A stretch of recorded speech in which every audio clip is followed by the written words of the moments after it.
welcome back to my channel. My name is Dee and happy Friday. It's so exciting for the weekend.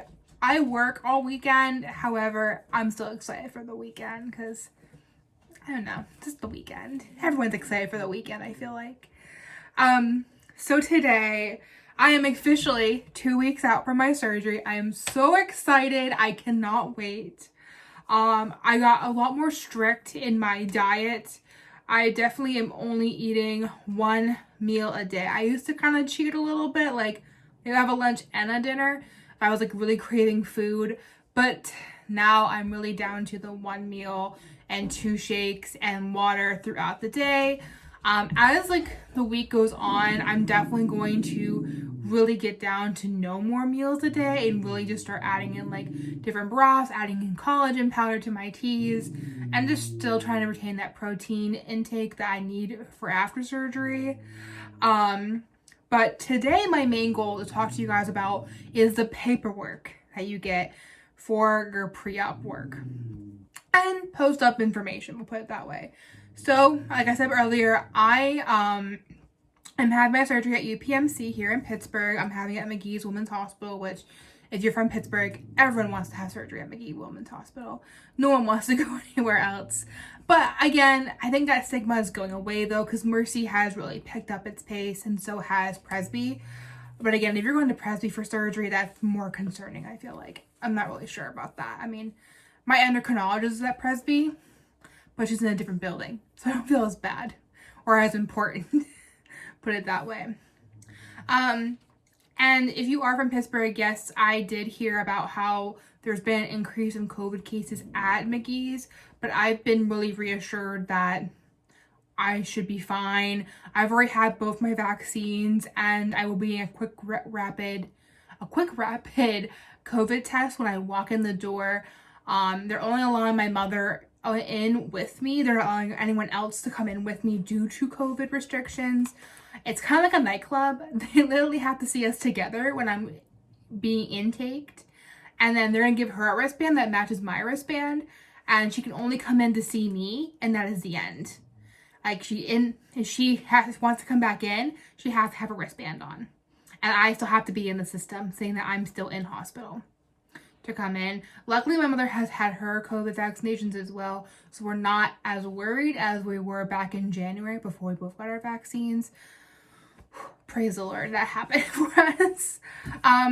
But back to point. So I got a nice purple folder in the mail when I first got interested in the bariatric surgery, and I'm gonna take you through the contents of it. There was a couple things I did throw out, like, you know, a place to stay while you're in the hospital, like your family wants to come and stay there with you.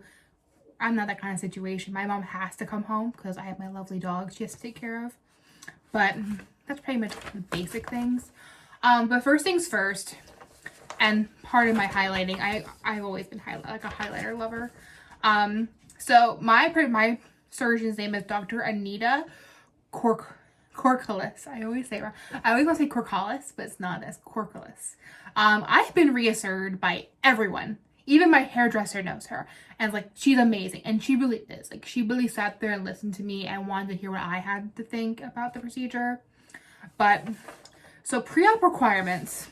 So if you want to get like gastric bypass, like I'm getting, you have to get an upper endoscopy. You have to drink the barium while they're taking pictures of your gut and just see everything. You have to have 6 months of supervised dieting. Now, with me at UPMC and being a UPMC employee, I had a chance to be part of a UPMC weight loss program for employees. And I went ahead and did that. I did that for a year with Dr. March and her PA, Marianne. I did pretty good. I was stagnant for most of the year. I started that program right when I started to lose weight, and I did end up losing my first 50 pounds, and then I got stagnant. Again, I was changing medications. Ozempic made me lose a ton of weight. I love Ozempic. That was the best medication I was ever on. However, it made me super duper sick. which is probably why I lost all the weight. I was only drinking broth and soup and just throwing up all the time. So I was taking a lot of Zofran to help me get through that. And again, hands down, I love that medication. I just can't take living like that anymore. I did Victoza and Saxenda. I really didn't do much for me. I barely controlled my sugar. Ozempic controlled my sugar so well. And I did a second round of Ozempic, which I got even more sick this time around, which led me to gain the gastric bypass because I'm out of medications to try for my diabetes controlling meds. Now, once you do that 6 months, now the best thing about the 6 months is that you can do that with a PCP or at a bariatric center. So let's say you live far away from a bariatric center, but you want to have your surgery with them because they're well known or they have a really great, reputation and so forth. Talk to them. They might be able to send you paperwork so that you can have your primary care do your visits and you don't have to go to a weight loss clinic. And that was one of the pieces of paper that they did send me, was that, hey, primary care physician guidelines. This is what your doctor has to do so that you can do your weight loss review with them. So keep that in mind. Don't ever think that there's a roadblock. Always ask questions. Don't ever be afraid to ask these kind of questions. If I would have known this, I probably would have done this a long time ago, to be completely honest. Because I thought, oh, well, I have to be with a certain doctor to do it. No. Just call, ask the question. That was the biggest eye-opening thing in this folder for me. Then you have to do your nutrition evaluation with the bariatric nutritionist. I tried to use my own nutritionist, but they were like, no. Psych evaluation. You can use your own psych doctor, or you can use one of theirs. I used one of theirs, and she consulted with mine. You had to have cardiac testing, a chest x-ray, and EKG. What EKG is typically cardiac testing. You have to have a physical as well, and you also have to have lab work done. Now, I actually just finished this. If you follow me on Instagram, I actually took you guys along with me to my physical. I am healthy as a horse, which is awesome. Again, my sugar was always concerning, which we already knew that because my sugar's been high because my diabetes sucks. So, for me, I have completed all these before I can even do the authorization. And I actually got a call from my insurance advisor with the bariatrics, and she actually submitted it on Wednesday. So I'm hoping I hear soon about my approval, or we're not even gonna think about the negative. It's Friday. Not even gonna think about that.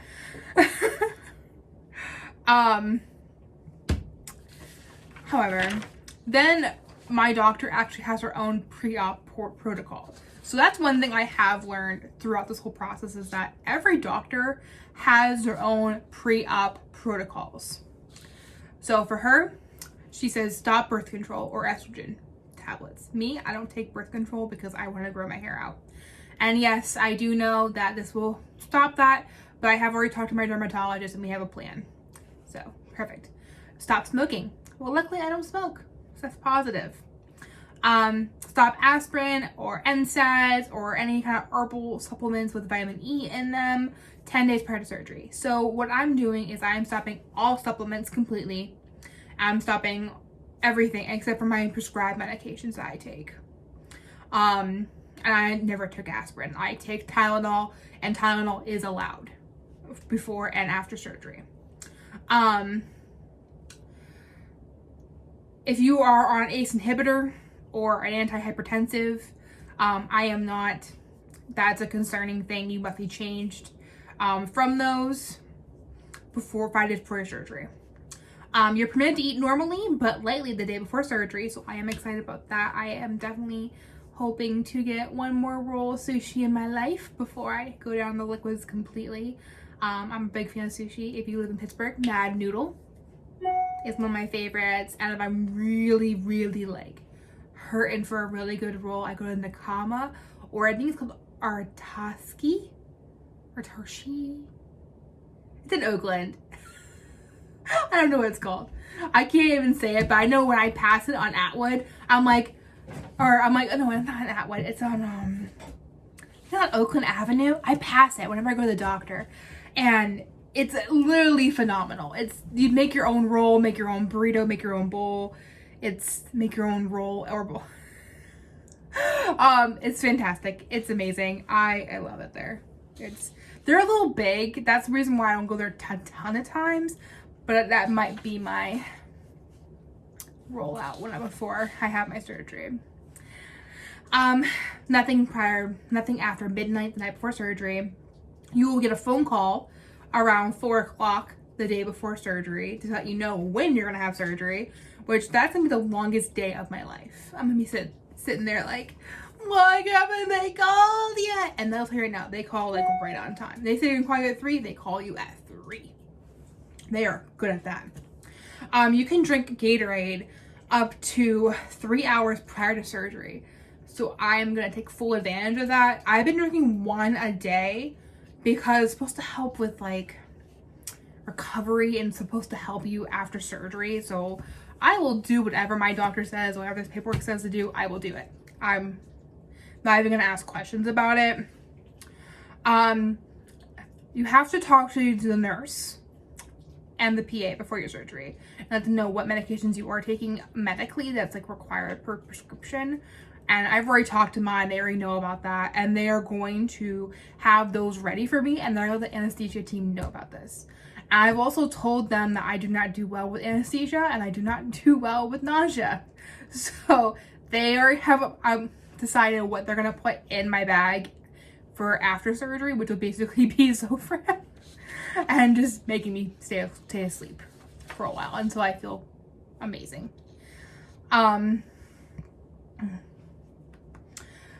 She talks about bowel prep. You only have to do that if you've never had any other previous like abdominal or colon surgeries. It's my first ever like major surgery.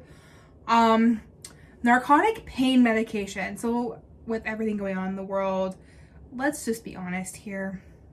They literally gave me a whole entire booklet about pain management. Yeah. And I talked to you about like which ones will be available to you and like what their side effects are and like what are non-opioids, what are opioids. I'm a pharmacy tech. I work in a pharmacy department for a health plan. I know what these are. I'm not really worried about it. If you have questions on that, definitely let me know in the comments below and I'll definitely go more in depth about like what options are available for that kind of surgery and stuff. But again, Tylenol is like the best thing for you because anti-inflammation and it's a pain relief. That's really all you need for after surgery, in my opinion. If they give it to me, they give it to me, but I'm not looking for it, put it that way. But they do say that if they do give it to you after surgery to take home with you, they will have you fill it at their pharmacy and only their pharmacy. That is the end. There's no outgoing prescription. Same thing for any other meds that they want you to go home with. However, they did give me a prescription for famotidine, which is an acid reflux medication.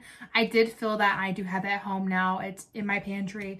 I also have the generic in my pantry as well. This is for an emergency if I run out and I can't get to the pharmacy or something. I'm not expecting to have that much of acid reflux because I don't really have it in general. And maybe I'll get it from drinking something too fast or something. I don't know. We'll wait and see, and we'll definitely talk about it then. Again, no NSAIDs, like ibuprofen, and so forth. Like your basics, Tylenol only. That's all I can keep saying to you. Tylenol only. Then post-op vitamins. Everyone loves hearing about the vitamins, and you can definitely look at my vitamin video, like VitaWhat, and read more about what I chose and what I'm doing. A lot of doctors want you to do the intramuscular shots. Yeah, I worked in the pharmacy for a very long time. Once you see those needles, you're like, nah, I'm good. I'll be fine. Yeah, hence why I chose the Bariatric Advantage. Multivitamin with everything in it. Because that was not gonna happen. But again, a lot of these vitamins, they don't really start right away. Your multivitamin will start the day after. However, like your calcium and your B12, they don't really have to start until 6 weeks after your surgery. But again, my multivitamin has everything in it. And my doctor okayed that. She's not too worried about it in general for that. The next thing I'm going to talk about is bariatric service resources. That was like the next biggest thing that they sent me. And I was really interested in this because it's nice to know that they have the resources that you may need after surgery.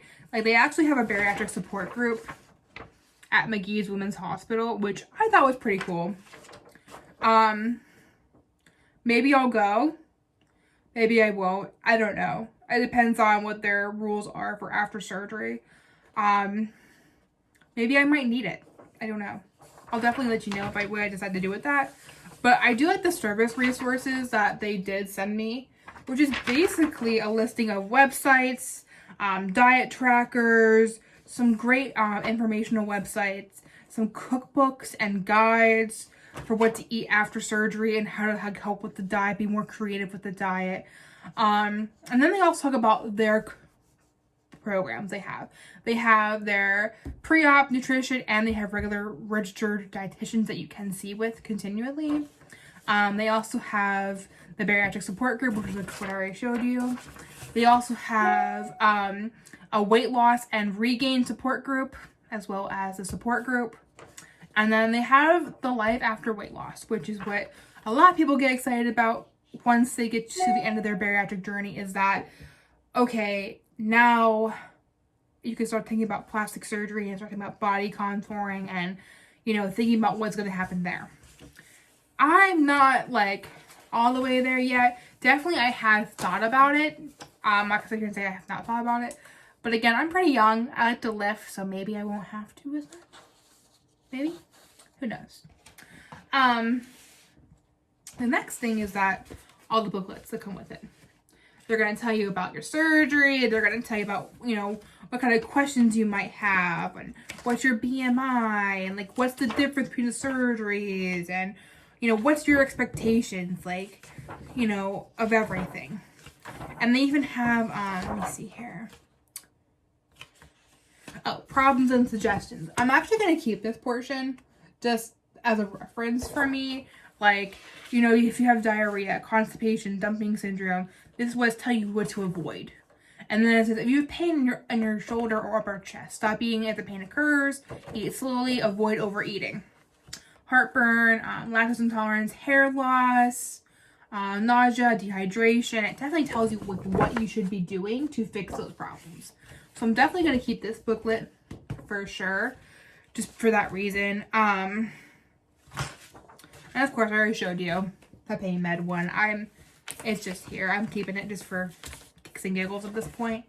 But I did like these. I did read through all these when I first got the booklet. It helped me make my decision on which surgery I was going to have.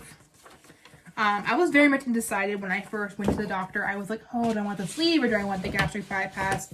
And I ended up doing the gastric bypass because they said there's a growing number of people who are getting the sleeve and having to have either like a heartburn type of surgery after the surgery, or they're having gastric bypass after they have the sleeve surgery because the heartburn's so bad.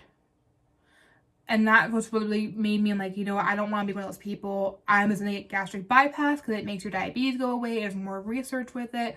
And there's less chance of having a heartburn or having other surgeries along with it.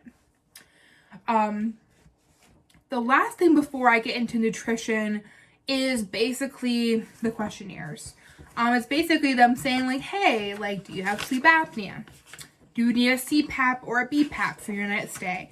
Are you diabetic? Which I am diabetic. I did have to do the pre-op diabetes class. And they talk to you about, you know, what's going to happen with your diabetes after surgery and everything. Then they talk about the recovery.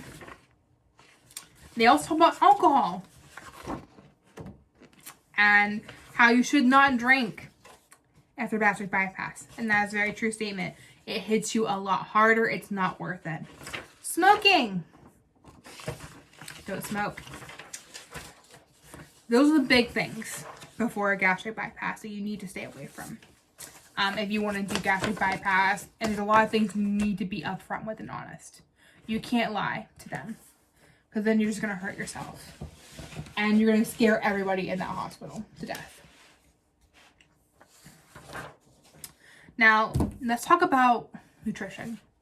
So for them, they gave me this lovely pink little book, and it tells you everything. Now, I've already wrote all over this book, but it's lovely because it tells you exactly, like, each focus.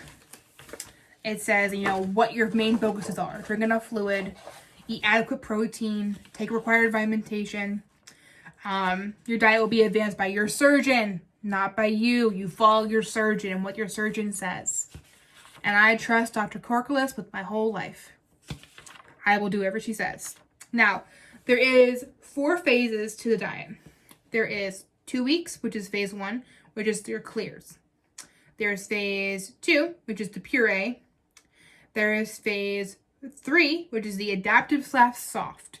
So this is more going to be like chunky tuna, chunky chicken breast. The pureed, I'm going to have to really mush it and make it soft, so it's not big and stringy. And then your 4th one is stabilization and regular diet, which I'm hoping is going to be the end of June. Hoping and praying. Like I showed you how I prep, that video. You can definitely look it up in my playlist for bariatric journey. That's going to go through, show you what I have picked up already. So I won't go too in depth with that. But with these diets, you really have to follow them. So like when you're in the clears diet, you have to drink 8 ounces of clear liquid every single hour. Every single hour. That's how you're going to get it. And you got to get your protein in. So you got to make sure you get at least, if I am correct, 64. I'm so sorry. I totally list it. Oh my goodness gracious. Yes, 64 grams of protein. You have to get that in daily. So your Gatorade is going to count as a liquid. Your protein is going to count as a liquid, like your clear protein water and so forth. Your collagen powder mixed with your tea is going to count as protein and your liquid at the same time. Now, when you go into the puree diet, okay, you're going to start having little meals, okay? And we're talking like 1/4 of a cup, if I'm correct. Yeah, 1/4 of a cup is what you're going to be having, which is 4 tablespoons, okay? Which is total of 2 ounces each meal. Now, because you're having puree, those are where you're going to try to get your hardest to get your protein in and your other nutrients. So like, let's say I have 2 ounces of tuna fish mixed up and I used pureed broccoli to mix it up. All right, I put some collagen powder in there to make it up and make it more plentiful in the protein. Okay, that's one of my meals. Now, I still have to drink at least 2 protein shakes a day. If I do that 3 times, that tuna fish meal 3 times a day, I still gotta drink 2 protein shakes a day to meet my protein. But again, you still have to drink 8 ounces of liquid every hour. But when you're eating, you have to stop half hour before and a half hour after.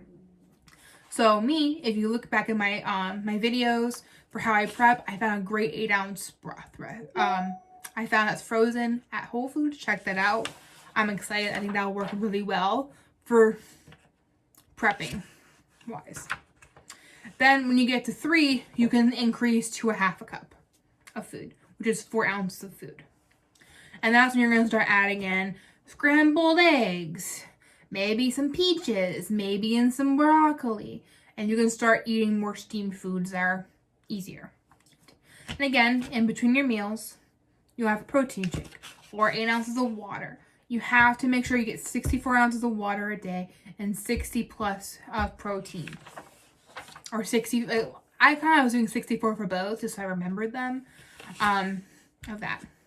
And I did figure out a macro for it, and I'll show that to you.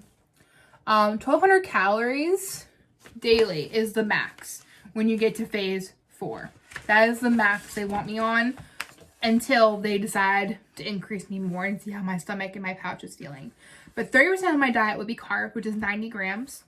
40% protein, which is 120 grams of protein, and fat is 30%, which is 40 grams of protein. So that is a great macro, in my opinion, because I do work out a good amount. And fats are not the best thing. And 120 grams of protein, I already eat that in general prior to starting this diet that I'm on now and getting ready for my post-op of my surgery. Now, a lot of these things are great references. They do give you food servings all throughout the booklet to tell you, like, they give you sample diets, examples, and show you, like, often, like, you know, with fruit, I'm allowed to have 12 fresh cherries. That's awesome. Like, 17 small grapes. I'm a big fruit person. I used to never be fruit. Ever. Vegetables, half a cup, 1 cup of non-starchy vegetables. Starches. So for my diet, Dr. Corkelis and her staff asked me not to eat any carbs at all. Not eat any, like, starches at all out of the book until they advised me to. So at the moment, I'm only allowed to have protein, fruits, and vegetables. That's the end. No fats, no starches. And I probably won't be able to until the end of my diet with them. They also do, like, adding up protein grams. They do have that in the book as well. Why they explain why protein's so important.